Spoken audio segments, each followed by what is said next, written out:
Pagi, pagi Kamade. Yuk, kita udah lengkap ya kayaknya ya. Eh, Tadi Alfa sempat live sih. Oh iya sih, Elva ya. Hmm, oke. Gimana? Kita mulai aja ya. Boleh lah. Oke, aku share screen ya. Ya,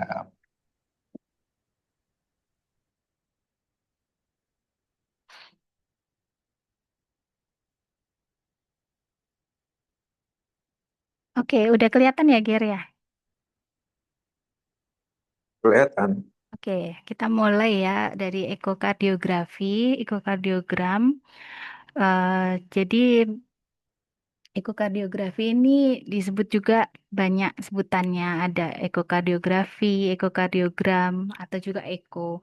Dan juga dikenal ada sebutan TTE dan TEE gitu.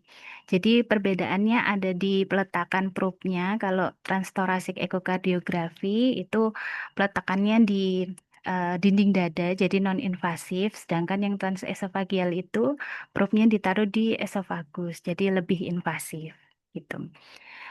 Jadi indikasinya ultrasound kardiak ini atau ekokardiografi ini dilakukan diindikasikan di beberapa kondisi, misalnya ada perubahan dari EKG atau gangguan fungsi dari left ventricle, adanya gejala nyeri dada, sesak nafas, hipotensi, sampai dengan cardiac arrest gitu.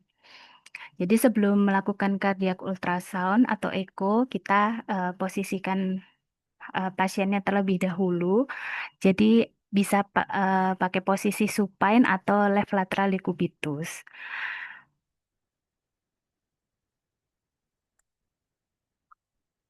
Ya, dimulai dari supine dulu. Kalau misalnya kita ingin view yang lebih jelas, kita bisa arahkan pasien miring ke kiri atau left lateral decubitus supaya mendapatkan view yang lebih optimal. Jadi untuk cardiac ultrasound itu transducernya yang kita pakai itu yang phase array dengan presetnya itu kardiak. Jadi yang base array itu yang seperti ini, yang transducernya kurang lebih kotak seperti ini, dan footprintnya itu titik. Jadi bedanya dia itu memiliki keunggulan di kedalaman. Jadi bisa memvisualisasi eh, struktur-struktur yang lebih dalam begitu. Jadi kita pakai yang base array ini. Dan juga di transducernya itu ada indikatornya. Pada slide ini, PPT ini akan menjelaskan selanjutnya itu kita pakai orientasi yang di kiri. Jadi diusahakan nanti indikatornya itu diposisikan supaya indikatornya itu berada di kiri layar. Seperti itu. Jadi posisinya kita ada di kanan pasien, probe-nya kita pegang eh, dengan tangan kanan. Ya, ini ada beberapa basic gerakannya yang sering dipakai, ada sliding, tilting, rotating, rocking, dan compression. Pada kesempatan kali ini kita banyak pakai yang sliding dan tilting. Jadi kalau sliding, probe-nya agak digeser, berubah dari posisi awal. Kalau tilting tidak bergerak, tapi hanya eh, menggeser derajatnya saja. Tapi probe-nya tidak bergerak dari posisi awal. Jadi secara umum nanti kita akan melihat empat ruang di dalam jantung. Ada atrium kanan, ventrikel kanan, atrium kiri dan ventrikel kiri dan juga katup-katupnya. Jadi perlu diingat bahwa jantung itu nanti letaknya agak medial, medial dari sternum begitu. Jadi nanti ada 5 view yang akan kita bahas. Yang pertama ada parasternal long axis, parasternal short axis, apical chamber dan subxiphoid serta IVC view, IVC inferior vena cava view. Yang pertama adalah parasternal long axis atau PSLA. Ini yang tadi 5 itu bisa jadi urutan kita mengevaluasi. Jadi yang pertama adalah long, habis itu short, fork chamber, subxivoid, lalu IVC. Karena pergerakan probe probe-nya itu akan berurutan begitu, secara sistematis sehingga tidak ada eh, view yang terlewat. Jadi yang pertama itu adalah yang long axis, itu adalah view yang pertama. Jadi kita letakkan proof-nya itu di ICS 4. Kalau misalnya pada laki-laki itu setara dengan papila mama, lalu diarahkan indikatornya, probe-nya itu ke jam 11 dari bahu kanan pasien.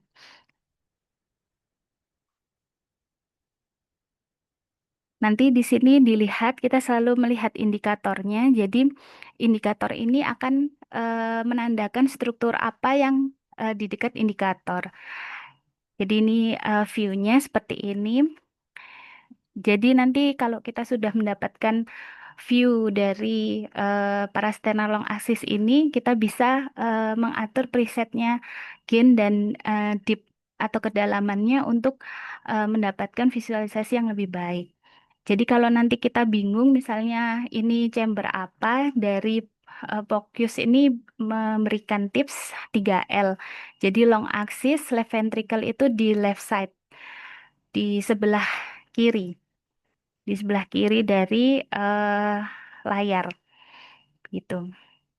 Jadi di sini ada ruang LV dan diteruskan juga dari aorta, aortic valve, dan di bawahnya ada left atrium. Jadi dari left atrium dan left ventricle dipisahkan oleh mitral valve. Lalu ada septum interventrikular yang memisahkan antara ventrikel kanan dan ventrikel kiri. Kita juga bisa mengidentifikasi perikardium untuk mengetahui adanya efusi perikard. Di sini juga ada descending aorta yang merupakan landmark untuk menentukan efusi perikard atau efusi pleura. Jadi secara overview bisa di eh, hal-hal yang akan dilihat pada parasternal long axis. Jadi antara lain ada rasio antara aorta dan pulmonary artery yang normalnya 1:1, left ventricle functionnya, jadi ejection fraction dari left ventricle. Kita juga bisa lihat morfologi dari aortanya, LVOT, dilihat apakah ada hipertrofik obstruktif kardiak miopati di situ, lalu ada aorta dissection yang tadi saya sudah sebutkan juga, perikard dan pleural effusion. Itu beberapa hal yang bisa kita evaluasi dari view parasternal long axis. Jadi ini tadi membedakan antara pericardial effusion dengan pleural effusion. Jadi letaknya terhadap descending aorta. Jadi kalau sejajar atau setinggi descending aorta itu bisa disebut dengan pericardial effusion. Kalau misalnya di bawahnya itu pleural effusion. Begitu. Di sini ada video singkat tentang parasternal long axis. Jadi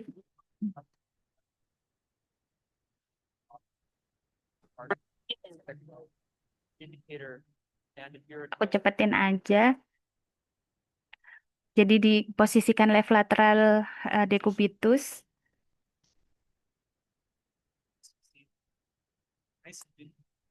Lalu diletakkan di ICS 4 mengarah ke jam 11 bahu kanan pasien. Seperti ini, lalu didapatkan view yang seperti ini. Ya, ini 3L tadi, jadi long axis, left ventricle di sebelah left side dari layar. Yang, yang ini, hmm, left ventricle, right ventricle, aortic outflow tract, left atrium. So next thing we're going to do is a personal muscle. Ya, jadi ini ruang-ruangnya, ada left ventricle, di outflow-nya ada aortic valve, ada aorta. Lalu sebelumnya left ventricle ada mitral valve yang berbatasan dengan yang menghubungkan dengan left atrium.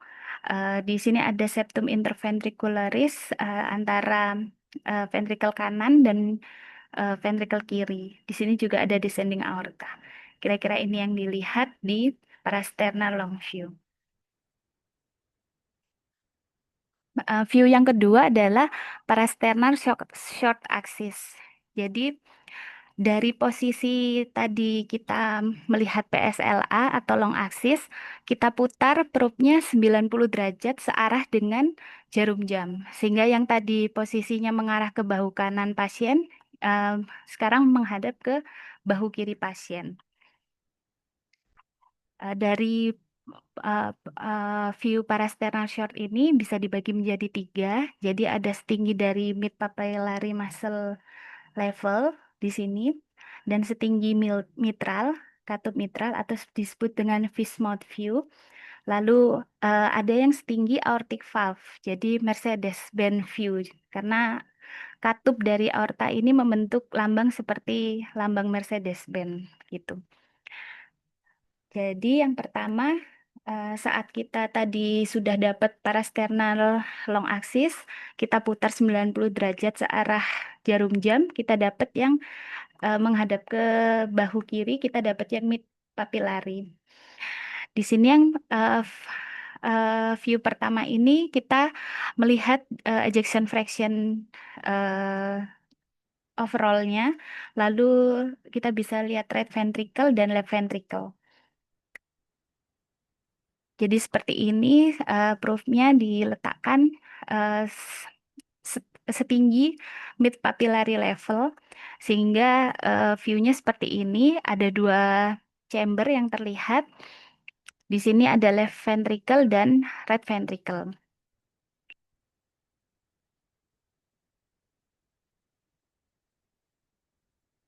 Ya, ini gambarannya setinggi papillary muscle terlihat. Ini adalah left ventricle, ini right ventricle. Dan selalu diletakkan indikatornya di sisi kanan dari layar.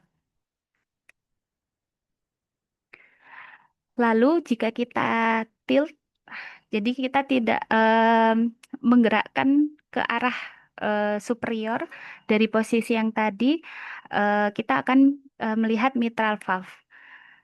Jadi setara mitral valve ada fish mouth view.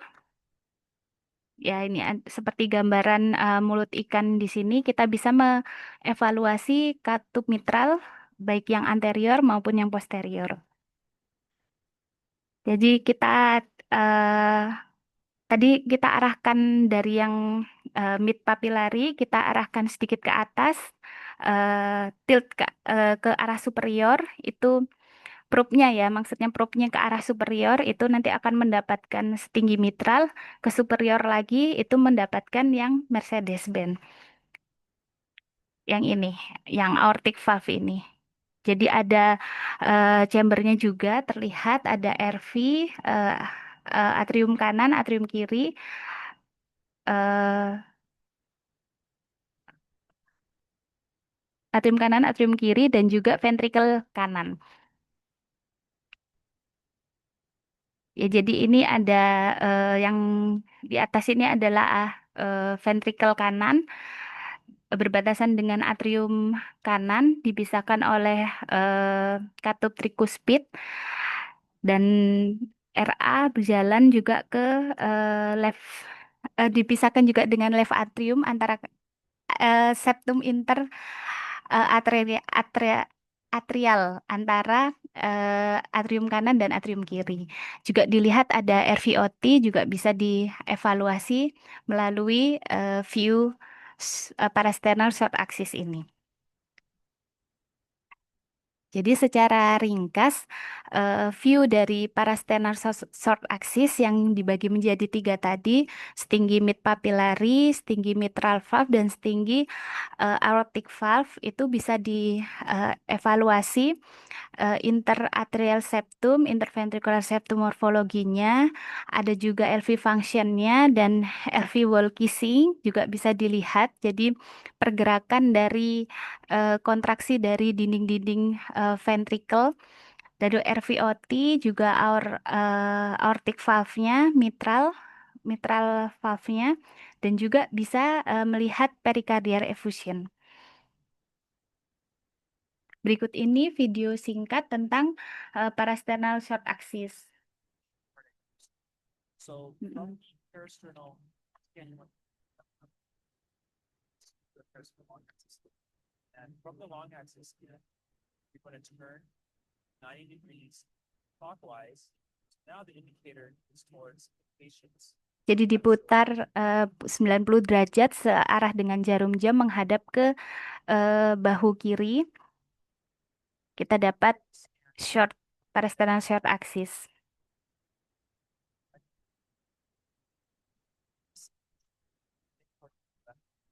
After Jadi ini yang tadi view pertama yang setinggi dengan papillary muscle. Di sini terlihat.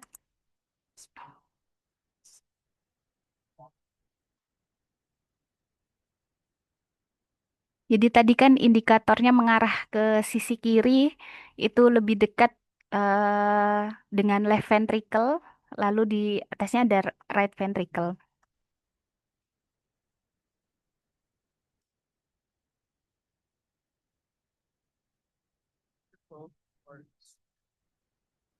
Jadi kalau probe-nya di tilt ke inferior, jadi probe-nya mengarah ke superior, itu kita akan mendapatkan view yang kedua, yaitu setara dengan mitral valve.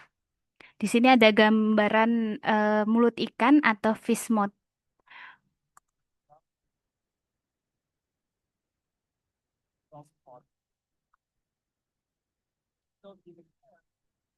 Jadi kalau di tilt lagi, lebih superior lagi, tanpa menggeser probe-nya itu, kita akan mendapatkan gambaran setinggi aortic valve. Ya ini aortic valve-nya dengan gambaran menyerupai Mercedes-Benz.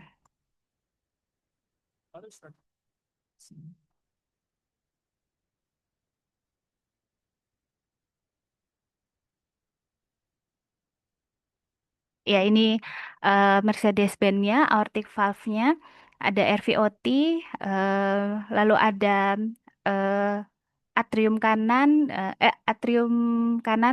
ventricle kanan yang dipisahkan oleh katup tricuspid, gitu. farther, sometimes you can actually see one valve as well as pulmonary artery. Here, you can start to get a glimpse of that. So this is the peritoneal branch. Jadi kalau diarahkan di manipulasi sedikit, itu kadang-kadang kita bisa lihat pulmonary valve dari RVOT itu. Dan juga pulmonary artery dan juga kanan dan juga kiri. Kanan dan juga kiri. Sini terlihat.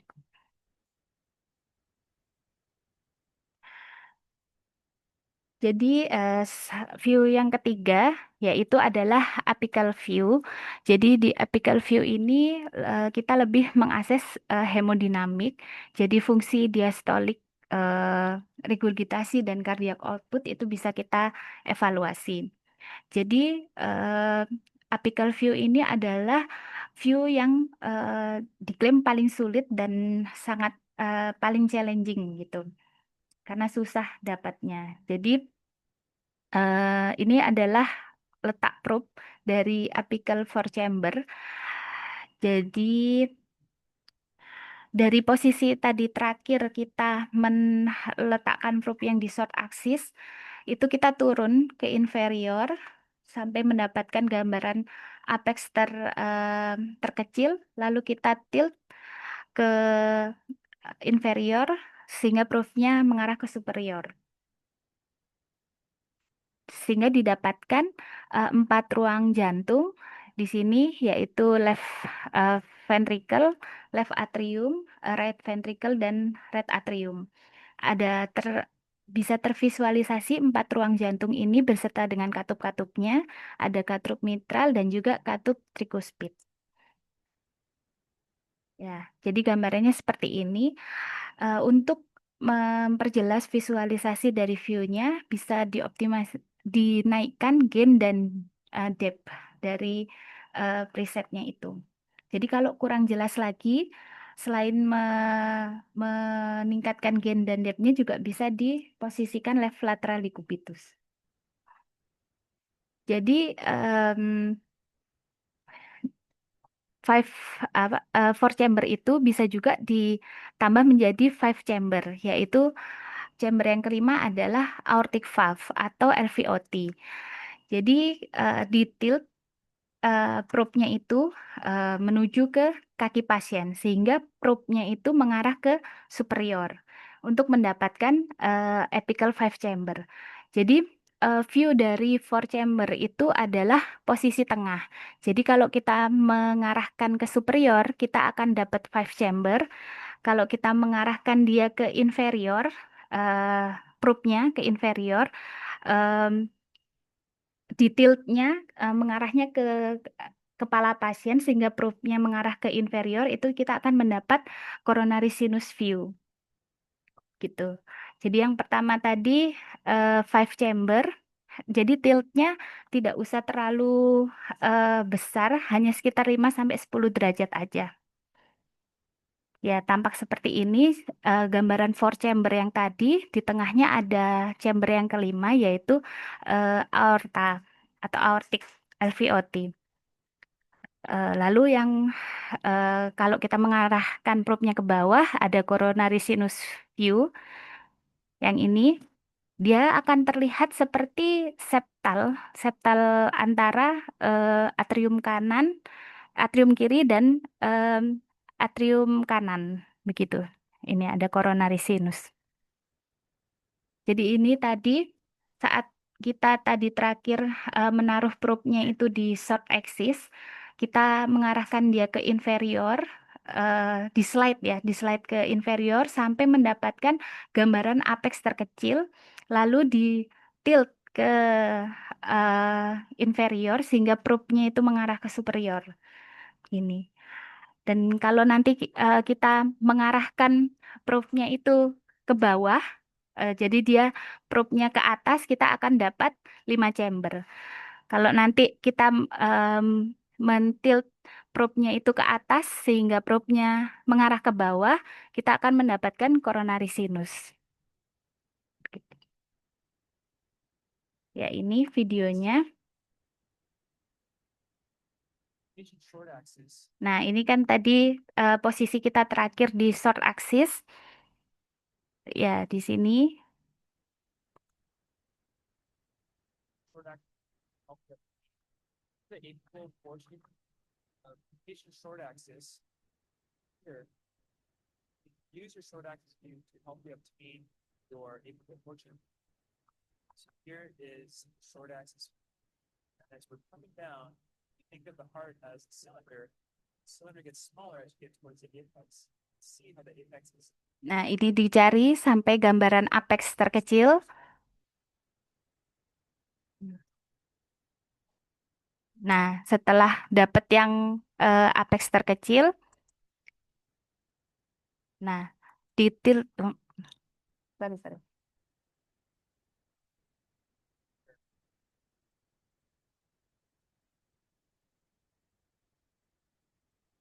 Now, think of the apex.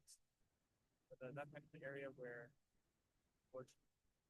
Nah, di tilt ke bawah sehingga probe-nya mengarah ke superior, itu kita mendapatkan apical 4 chamber. Itu adalah posisi tengahnya. You can also feel for the EMI, place your probe there, especially for females, you can use that approach that I just told you about. So So here is a view of a apical four-chamber view. Identify the left ventricle. Ya, ini yang bisa diidentifikasi, ada 4 ruang jantung. Mitral valve. Ada juga katup jantungnya juga bisa dievaluasi. That I tilt my probe down versus foot, see that that's actually Jadi kalau diarahkan ke atas sehingga probe-nya mengarah ke bawah dari posisi four chamber itu, kita akan mendapatkan apical four chamber dengan coronary sinus. Ya, di sini coronary sinusnya sebagai defect antara atrium kanan dan atrium kiri. Nah, lalu kita kembalikan ke apical chamber for apical four chamber dengan mengarahkan ke atas. Lalu kita mengarahkan ke bawah, tilt ke bawah sehingga probe-nya mengarah ke superior, kita akan mendapatkan apical five chamber.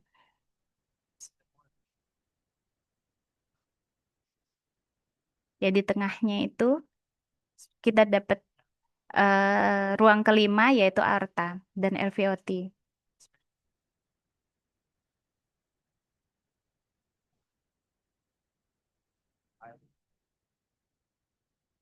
also you can see the sizes of curves of the atria. You can see that which the back or right atria. Oke, yang ini secara rangkumannya di apical four chamber itu bisa dievaluasi rasio antara ventricle atau atrium sebelah kiri dan sebelah kanan. Umumnya yang sebelah kanan itu selalu lebih kecil rasionya dibandingkan dengan yang sebelah kiri.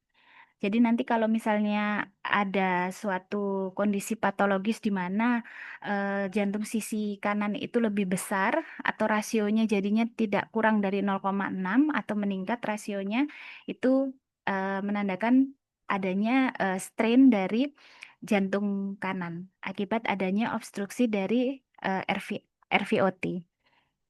Gitu. Jadi ada LV-RV functionnya bisa dicek dan juga kita bisa mengevaluasi dari kedua katup yaitu mitral dan juga tricuspid. View yang keempat adalah subxifoid atau subcostal. Jadi ini kurang lebih memberikan gambaran yang sama dengan apical four chamber, tapi kita mengambilnya dari angle atau sisi yang berbeda. Jadi tadi kalau yang apical four chamber kita mengambil dari sisi sebelah kiri jantung, kalau yang ini sebelah kanan. Jadi diletakkan di subxifoid, jadi di bawah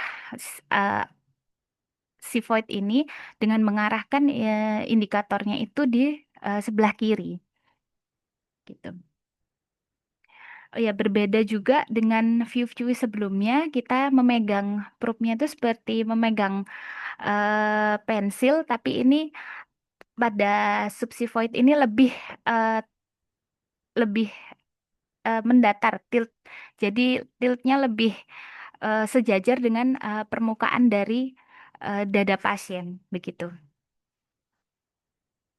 Di sini kurang lebih sama view-nya seperti apical four chamber, tapi di sini melihat dari sisi yang berbeda.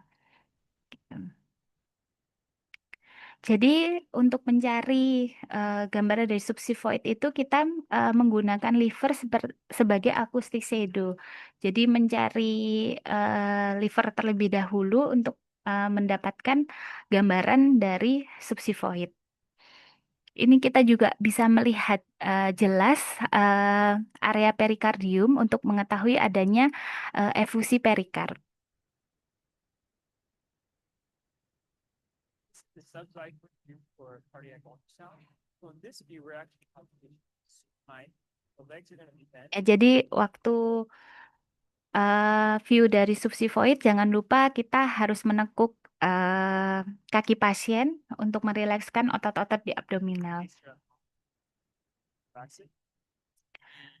Indicator probe is going to be, it's a phase rate transducer, and the indicator is going to be towards the patient's left. So this is the subject view for cardiac mode. Jadi probe-nya diarahkan ke sisi kiri dari pasien.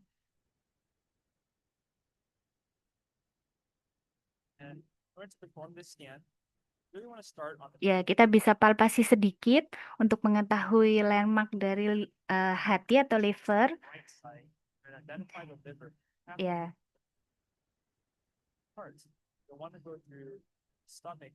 to the jadi kita tidak boleh memulai dari sisi kiri karena di kiri ini ada gaster atau lambung yang isinya udara sehingga kita tahu sendiri udara itu tidak mentransmisikan gelombang suara dari ultrasoundnya sehingga nanti tidak bisa didapatkan gambaran dari heart. jantung. So here, what sometimes we'll do is we'll ultrasound the liver first, identify that, and then sweep in. Jadi setelah mendapatkan liver, digeser sampai mendapatkan pergerakan dari jantung. Adjustment. Ya. And we'll have the patient take a big breath in. That brings the heart even closer to the ultrasound probe. It's better. Disuruh menarik nafas, mengeluarkan nafas, karena mempengaruhi pergerakan dari liver sehingga membantu visualisasi dari jantung. As the patient inspires, see four chambers of the heart: the right ventricle, left ventricle, right atrium, left atrium, as well as the tricuspid and valves. This view, you can also see the pericardium, and is also Jadi kurang lebih ini seperti four chamber, jadi ada ruang ventricle kanan, ventricle kiri, atrium kanan, atrium kiri, dan juga dipisahkan oleh tricuspid dan juga mitral serta perikardium. Jadi ini memang view yang terbaik untuk melihat efusi dari perikard.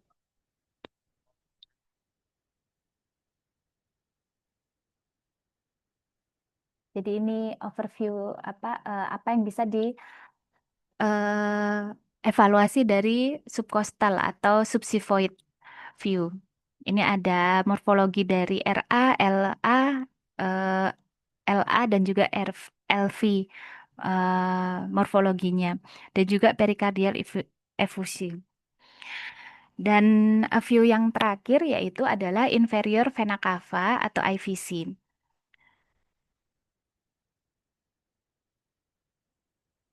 Jadi kita melihatnya ada yang melihatnya dari jantung, ada yang melihat muara dari vena cava itu menuju ke liver.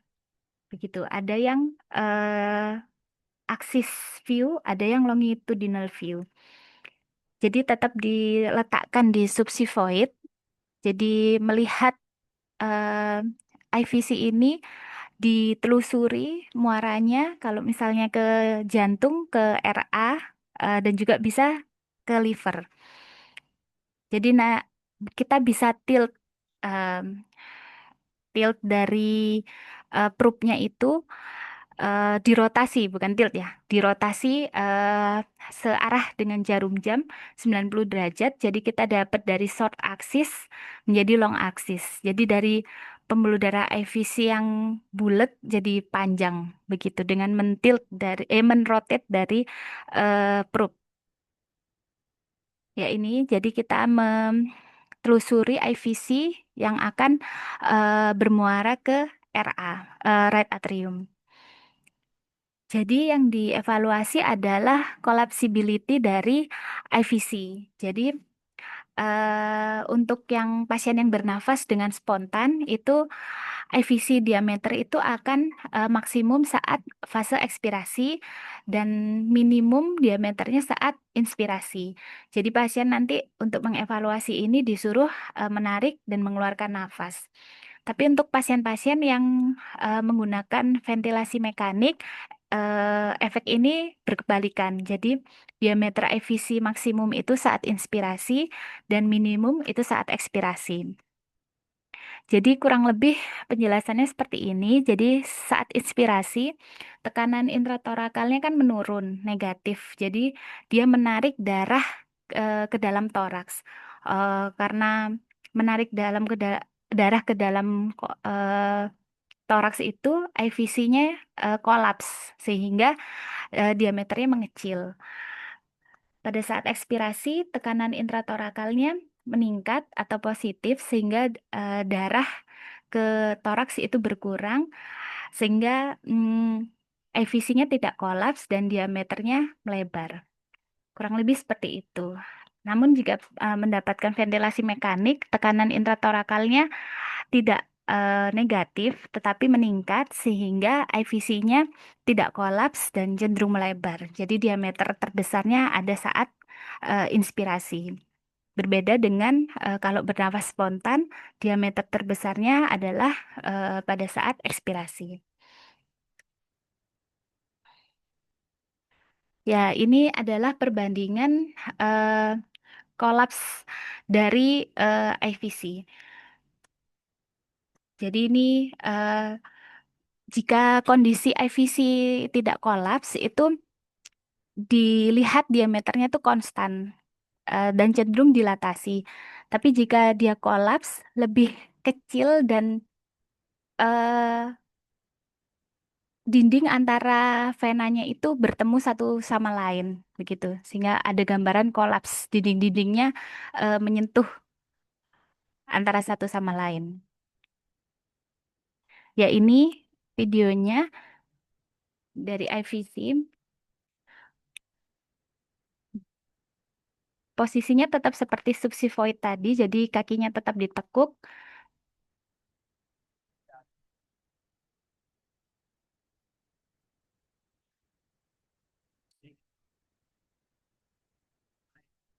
Bend the legs straight. You're going to use a phase array probe on abdominal settings or cardiac settings.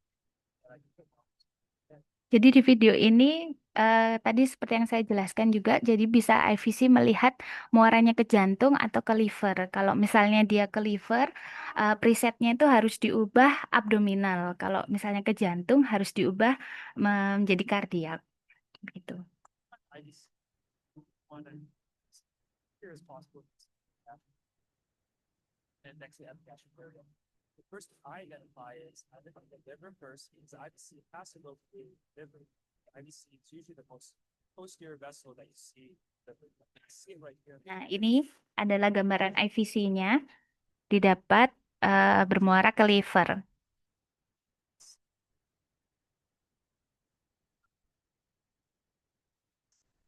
Then use the left protein.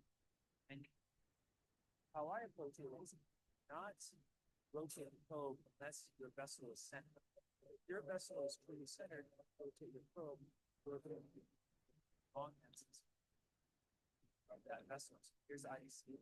Now you see the IVC here entering Ya, jadi kalau misalnya tadi diputar, dirotate clockwise 90 derajat, itu dari dapat yang short menjadi yang long axis begitu, dan dilihat dia bermuara ke right atrium. as our IVC. That's a sign that is by nature pressure loss.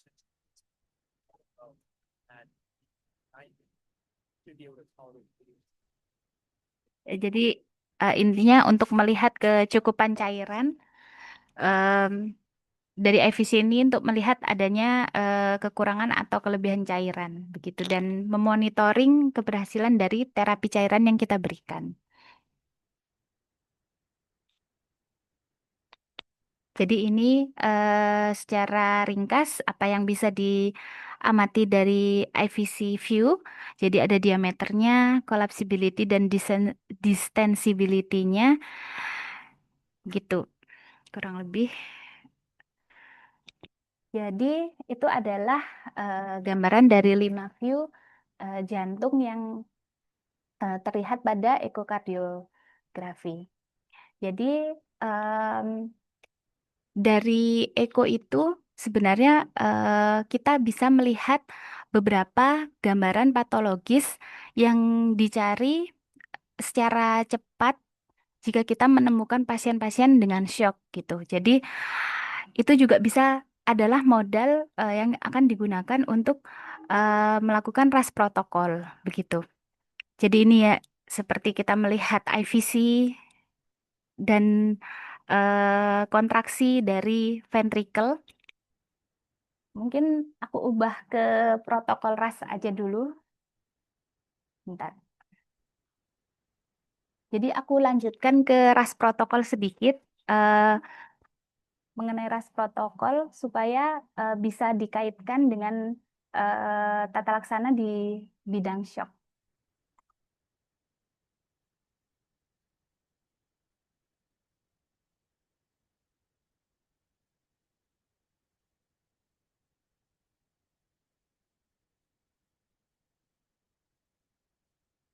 Ya, jadi fokus itu berangkatnya itu kita dari ada airway, ada circulation. Kalau misalnya airway itu misalnya pasien-pasien dengan sesak itu nanti kita pakainya blue protokol. Tapi kalau pasien yang ada gangguan emergensi di sirkulasi, salah satunya adalah shock, itu kita pakai RAS protokol ini. Jadi secara cepat kita harus menentukan tipe shocknya itu apa. Jadi kardiogenic, hipovolemic, obstruktif, ataupun distributif. Jadi yang dinilai itu secara cepat itu ada 3. Jadi pump dari jantungnya. Jadi kalau misalnya ada gangguan di pump itu berarti shock kardiogenic. Lalu dari eh, tank isi dari jantung itu atau kecukupan cairan. Yang ketiga adalah pipe atau salurannya. Jadi dari jantung ini dinilai ada 3, kontraktilitas, tamponade atau efusi perikard, dan RV strain atau regangan dari ventrikel kanan. Dari kontraktilitas kita bisa lihat seperti ini. Jadi kita harus mengetahui dulu gambaran normal kontraksi dari ventrikel seperti apa. Jadi dalam kondisi normal, kontraksi itu adalah moving and contraction. Jadi ada pergerakan dari dinding-dinding ventrikel dan juga kontraksi yang ditandai dengan semakin hiperekoik gitu, semakin muncul gambaran putih yang semakin intens begitu. Itu normal dari kontraksi yang normal seperti itu.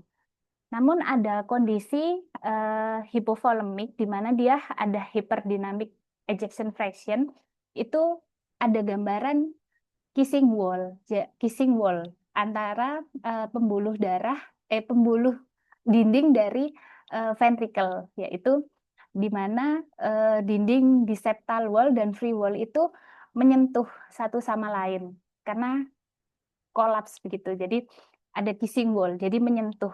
Di mana kalau normalnya dinding-dinding ini memang mendekat tetapi tidak sampai menyentuh satu sama lain. Tapi jika ada menyentuh seperti ini, kissing wall itu menandakan hyperdynamic dan kuat hubungannya dengan shock hipovolemik. Seperti ini.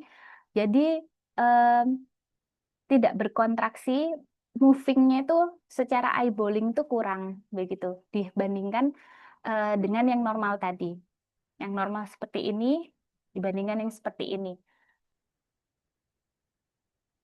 Lalu setelah kontraksinya atau kontraktility dari ventrikelnya itu, yang kedua kita lihat adakah pericardial effusion, di mana view yang terbaik itu adalah di subsifoid tadi. Kita lihat di sekitar jantung di ruang perikardium itu terisi dari efusi, gitu. Nah ini cara membedakannya juga bisa pakai view yang parasternal long axis, di mana landmarknya adalah aorta descendant. Jika dia setinggi, berarti dia pericardial effusion, kalau di bawahnya pleural effusion. Jadi kalau misalnya efusi pleura ini berlanjut, dia akan menjadi kardiak tamponade, di mana dia ditandai dengan adanya right atrial systolic collapse dan right ventricular diastolic collapse. Jadi ini RA systolic collapse. Jadi di sini ada gambaran RA yang collapse atau ada kissing wall, dan juga ada RV yang collapse, di mana dia ada kissing wall di sini, di parasternal long axis view, dilihat seperti itu menandakan adanya cardiac tamponade. Jadi setelah kita mendapatkan misalnya gambaran efusi perikard, kita teruskan untuk mencari dua tanda ini, karena dua tanda ini sangat spesifik terjadi pada cardiac tamponade. Selain adanya tanda-tanda cardiac tamponade secara klinis, yaitu yang kita kenal dengan RIASPEC. Gitu. Lalu adanya RV strain. RV strain itu adalah regangan dari ventrikel kanan, di mana dia meregang seperti ini karena adanya hambatan atau sumbatan di RVOT. Pada seperti yang tadi saya jelaskan, pada kondisi normal RV ini tidak akan lebih besar dibandingkan dengan LV. Tapi karena dia meregang, di sini dia membesar sampai menggeser septum interventricular ini, istilahnya menggencet left ventricle sehingga terdesak membentuk gambaran D-shape dari left ventricle-nya ini. D-shape ini pada left ventricle. Dan juga ada McConnell sign, itu gambaran di mana right ventricle-nya itu tidak bergerak, tidak berkontraksi secara maksimal, tetapi diiringi dengan gerakan hiperdinamis di apex dari right ventricle kanan tersebut. Begitu. Jadi ini di sini kita lihat pergerakan moving wall dari ventricle kanan ini tidak maksimal, tetapi di apexnya ada gerakan hiperdinamis ditandai dengan adanya wall kissing dari apexnya. Itu adalah tanda dari RV strain, yaitu adalah McConnell sign. Ya, yang kedua, yang tadi yang pertama kan pump atau pompanya yang dinilai ya 3 itu. Lalu ini yang kedua adalah tank, yaitu paru dan cairan. Kita melihat yaitu adanya IVC-nya tadi. Lalu adakah kebocoran dari tangkinya? Apakah tangkinya terganggu dari luar, yaitu adalah pneumotoraks. Di sini tadi sudah saya jelaskan juga tentang IVC, di mana menilai dari collapsibility dari IVC itu, jika kolaps berarti ada indikasi cairannya berkurang. Kalau misalnya ini mencari cairan bebas di rongga, itu bisa kita lihat view dari PLAPS, atau nanti itu dijelaskan lebih lanjut fokus airway. Jadi kita meletakkan probe-nya itu agak ke belakang di punggung, lalu diarahkan sampai mendapatkan liver dan juga liem. Nah, di sini adalah Morrison pouch, di mana jika ada perdarahan, banyak darah yang berkumpul di sini, di tip dari liver yang berbatasan dengan ginjal. Dicari-cari sumber dari perdarahan tersebut di sisi kanan dan sisi kiri. Lalu di pneumotoraks itu adalah masuk ke fokus airway, di mana jika kita menemukan pneumotoraks ini, kita menaruh probe itu di chest, kita tidak mendapatkan gambaran A-line ataupun gambaran apapun karena paru berisi udara, sehingga tidak bisa menghantarkan gelombang suara itu, sehingga kita tidak bisa mendapatkan gambaran. Kurang lebih seperti itu. Lalu ini adalah pipanya, yang dievaluasi adalah aorta dan vena atau DVT. Jadi kalau misalnya pipanya itu pecah ataukah tersumbat gitu. Kalau pecah berarti seperti aneurisma aorta abdominal atau diseksi, itu perlu penanganan segera gitu. Jadi kita setelah mendapatkan gambaran aorta itu secara eyeballing, kita ukur dibandingkan dengan ukuran penggaris di sebelahnya itu, jika lebih dari 3 cm berarti dia ada gambaran aneurisma dari aorta. Lalu di VT itu dicari di pembuluh darah vena besar, di mungkin di kaki atau di ekstremitas, lalu dicari gambaran adanya emboli. Jadi dari fokus itu kita mencari secara perhitungan yang kurang lebih cepat. Jadi eyeballing selama 5 menit. Di mana ada singkatannya itu adalah pH Java, yaitu P-nya paru, pleura, H-nya hati, lien, kalau perlu dicari juga di bladder atau kandung kemih, J-nya itu jantung, di mana view-view-nya tadi sudah saya jelaskan, tetapi untuk yang fokus yang cepat itu biasanya dipakai yang subxifoid dan parasternal long axis. Lalu V-nya adalah vena, yaitu vena IVC, kalau perlu vena-vena deep vein di ekstremitas, lalu A-nya adalah aorta. Ini adalah peletakan proofnya.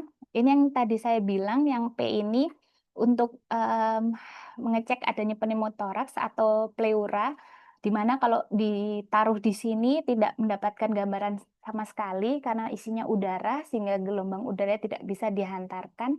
Lalu di flaps, posisi flaps di posterior line di sini, itu kita bisa mendapatkan gambaran efusi pleura. Juga kalau ke bawah lagi di bagian hepar, hati, lien, kita bisa mendapatkan perdarahan di Morrison pouch. Ini adalah area probe-nya jantung. Di sini hepar, lien, bukan hepar, lien dan juga spleen di sisi kiri.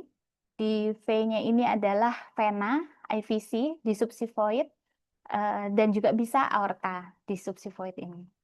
Begitu. Jadi kurang lebih seperti itu presentasi saya hari ini, membahas tentang eko dikaitkan sedikit dengan fokus. Jika nanti ada waktunya cukup, bisa dibahas tentang fokus yang airway, begitu. Jadi demikian presentasi dari saya. Mungkin dari teman-teman ada ya ini apa tambahan, mungkin Gerald kayak menambahkan mungkin ekonya kurang atau gimana? Itu udah lengkap banget sih Kak. Jelas sih. Oh, Basic-basicnya kan kita cara dapetin foto-fotonya ya. Mungkin apa ya?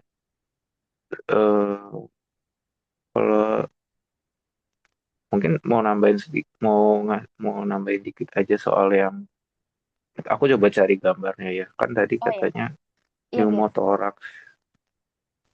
Kalau pneumothorax itu kan kita bisa paru ngelihatnya reverbasinya ya. Kita sambil cari.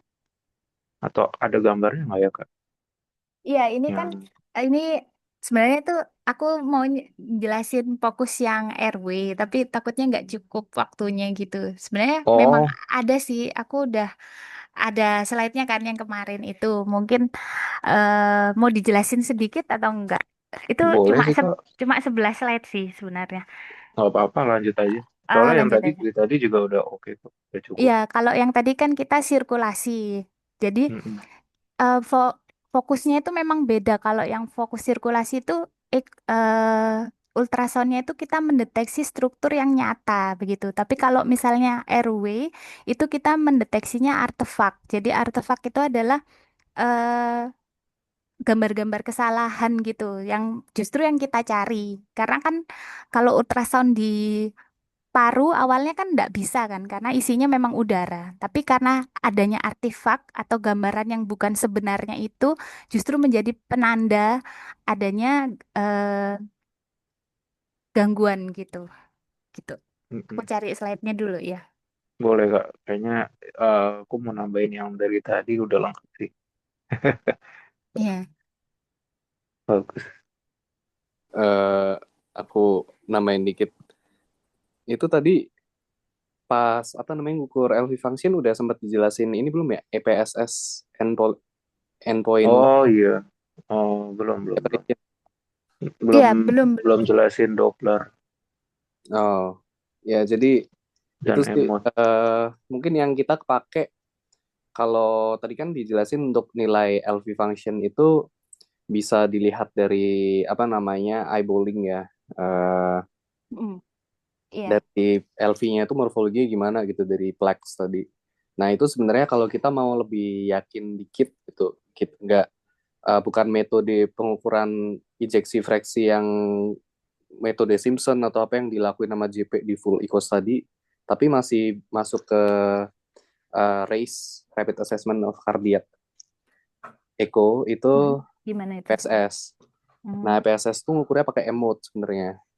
emot Jadi ya. emot. Jadi di Plex itu nanti diukur jarak dari septal wall sama mitralnya itu kemarin dijelasin kan ya di sesi ya kayak yang Hmm, di pokoknya targetnya USG. kurang dari 7 mili.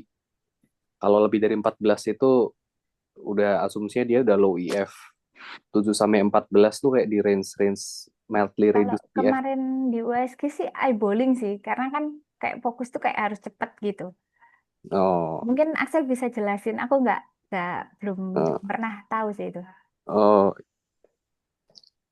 wah aku lagi nggak bawa gambarnya lagi. Oh Ya itu iya, teman-teman oh bisa ya ini apa kapan-kapan namanya? deh, eh, kapan-kapan. ya kalau kalau pas ini, tapi kalau ada alatnya juga sih itu bisa nunjukin. Di Oh, ini dia coba di googling endpoint systolic endpoint septal separation. endpoint septal Endpoint septal separation. Septal apa sistolik ya? Kayaknya septal deh. and Iya, endpoint. iya itu Ya. nanti ada ini pakai Nanti emot aku itu. baca-baca lagi ya. Heeh. Iya itu sih Memang, menurutku. memang, memang dibahas sih sedikit, tapi caranya itu nggak diajarin gitu. Jadi aku nggak Oh, ngerti cara-caranya itu gimana. iya itu Hmm. ngukur pakai emot. Bisa sih itu nanti dilihat dari YouTube gitu caranya. Tapi Iya, iya. biar kita agak yakin dikit karena kadang kan kalau eyeballing Mm-mm. Piannya tuh memang kalau kita Susah. udah jago, udah stabil gitu tuh Eh. bisa kelihatan ya. Tapi kalau kita Hmm. untuk early kayaknya eyeballing tuh nggak terlalu recommended gitu sebenarnya. Karena Hmm. kadang-kadang tangan kita juga shaky. Terus kesannya, oh ini gerakannya banyak nih, gerakannya di quad atau hyperdynamic LV. Padahal yang goyang sebenarnya tangan kita gitu. Hmm. Kalau yang belum kebiasa. Jadi ya gitulah. Untuk lebih objektifnya ada yang namanya EPSS.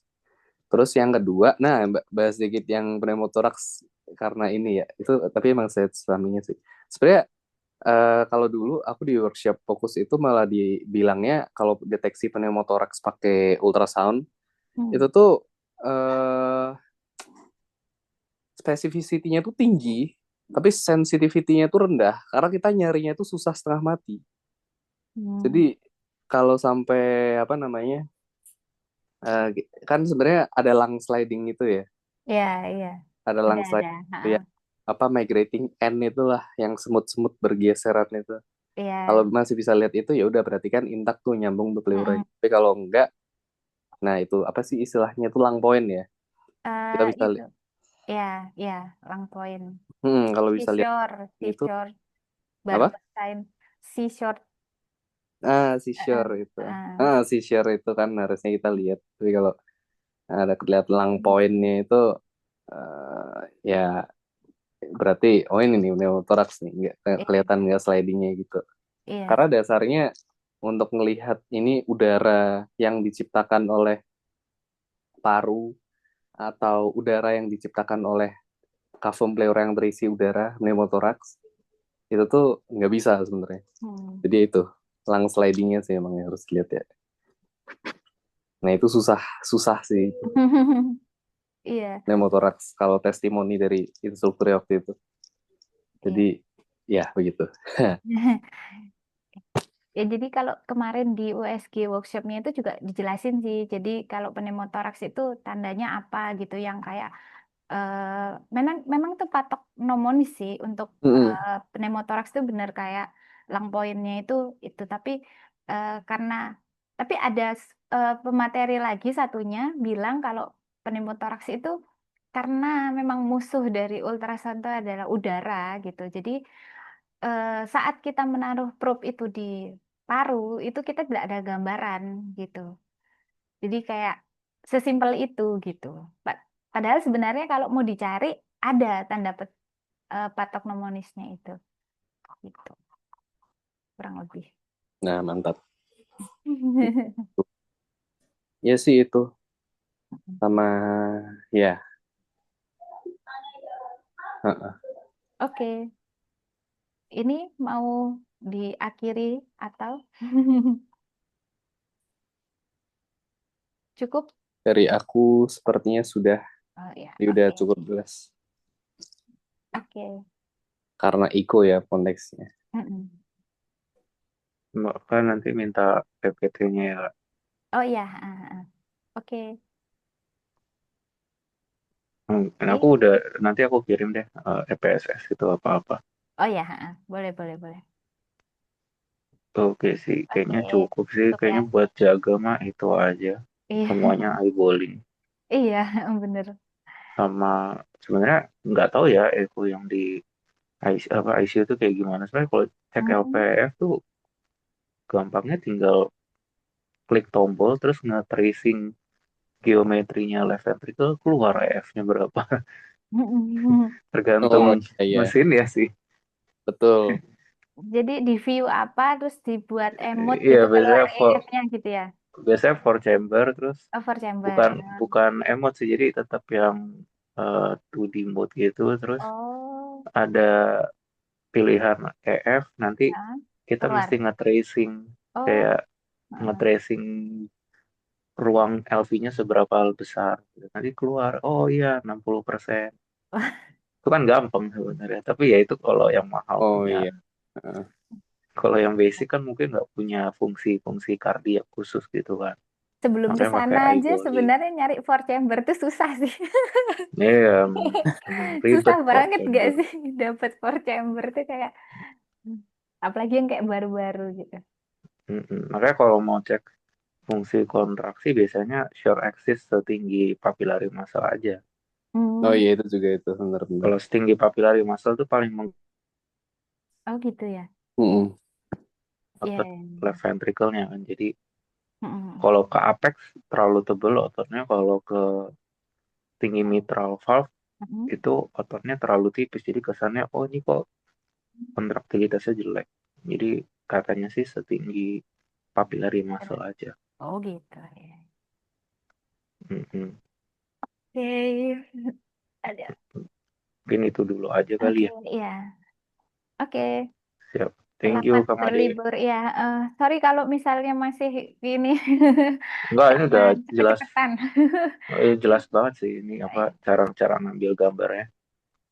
Oke. Kalau yang pemeriksaan hemodinamik dan lain-lainnya kayaknya ya sekedar tahu karena JP kan. Gitu. Iya. Oke. Oke, Ya, thank you makasih Kak ya. Made. Ya. Thank you guys.